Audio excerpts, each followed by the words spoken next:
Geometry Unit 3A, Day 2, Part 4, and Final. Find the measure of angle ACD. Okay, what do we know? Well, we know that angle A and angle C are complementary angles. Does that help us? Not so much. But we know that the exterior angle is equal to the measures of the remote angles. So, what do we know? Measure of angle A plus the measure of angle B is equal to the measure of angle ACD. Does that help us? Well, let's see. Measure of angle A is 2z plus 1. The measure of angle B is 90 degrees because they tell us so. And that's going to be equal to the measure of angle ACD, which is 6z minus 9 degrees. Cool beans. First, let's combine like terms. Well, we have 2z plus 91 equal to 6z minus 9 degrees. Subtract 2z from each side. 91 degrees is equal to 4z minus 9 degrees. Add 9 to each side.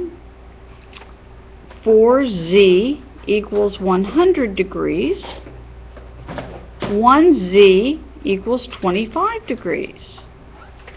Am I done? I don't think so. By the way, I ran the Houston Marathon 4 years in a row.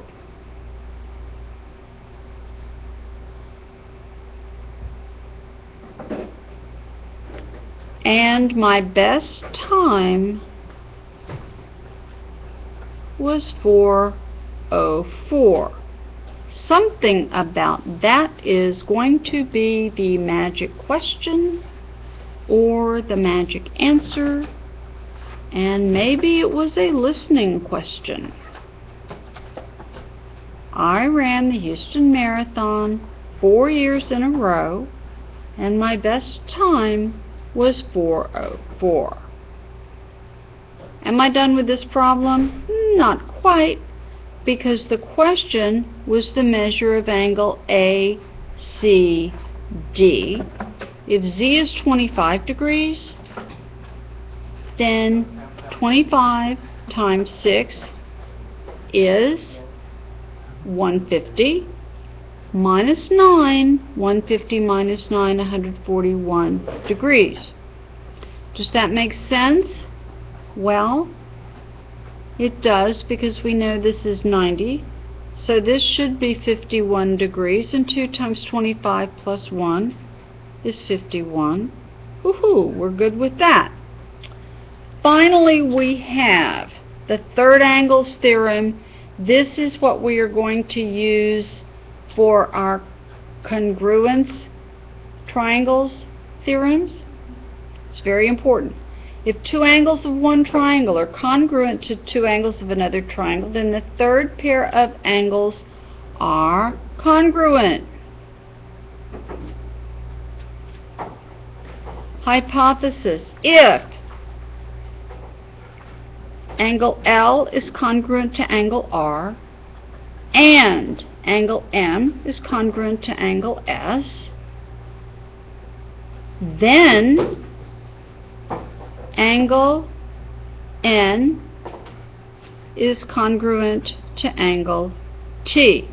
How can we use this? Well, we can find, for example, the measure of angle K and the measure of angle J.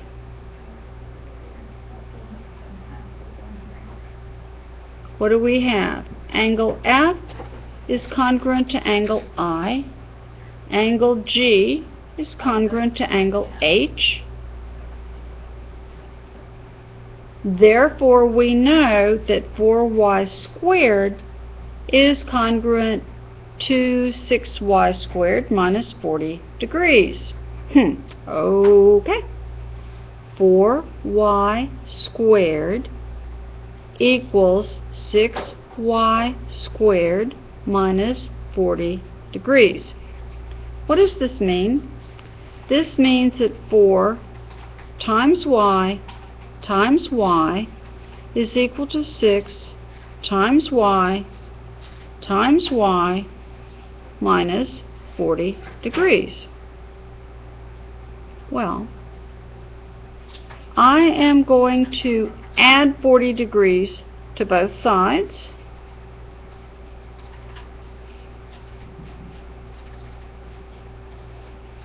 So I have 4y squared plus 40 degrees is equal to 6y squared. Exactly. Now what? Well, I want all my y's on one side. How can I get that? I can subtract 4y squared from each side. 4 of anything, take away 4 of the same thing, gives me 0. So here I have 40 degrees. 6 of whatever, take away 4 of whatever, gives me 2 of that thing. Alrighty, we're just going to press along here. 40 degrees equals 2y squared. Divide both sides by 2. 20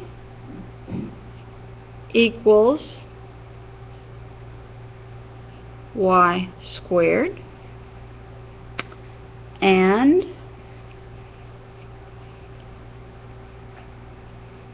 is that all I need? Actually, that is all I need. I don't even need to find y, because if y squared is 20 degrees, then 4y squared is 80 degrees, and 6 times y squared, 6 times 20 is 120 degrees. 120 minus 40 is also 80 degrees. We are good. Are we good or what?